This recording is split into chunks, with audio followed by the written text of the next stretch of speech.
L'ambassadeur de Russie au Gabon a visité les locaux de la radio Fréquence Mbir afin d'établir un partenariat avec cet organe de presse. Le point avec Paul Ansiaki et Cédric Nzendo.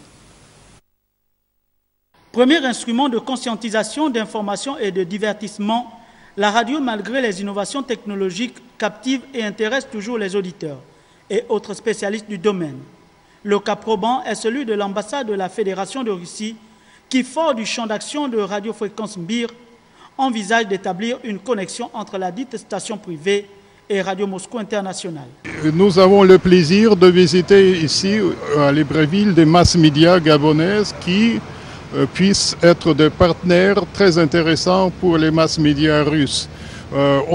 C'est encore très tôt de parler de projets de coopération précises, mais sans doute c'est l'échange de programmes, c'est les projets de satellites qui peuvent être intéressants pour cette coopération. Je pense que la visite sur le terrain nous pourra permettre d'avoir une vision plus précise de ces opportunités. Les atouts de son média de masse présenté, le président fondateur a ouvert par la suite les portes des studios assez hautes.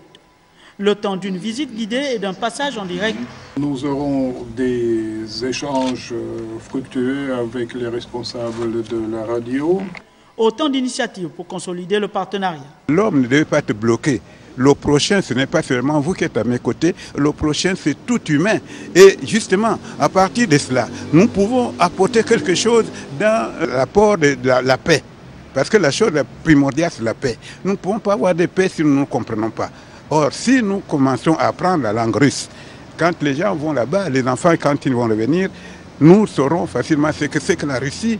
Et c'est une grande puissance, c'est un grand pays, et c'est pour nous une fierté. Afin de mieux cerner les techniques de transmission des sons par la propagation des ondes, la délégation russe, instruite par le président fondateur, s'est rendue sur la plateforme où est installé le pylône émetteur.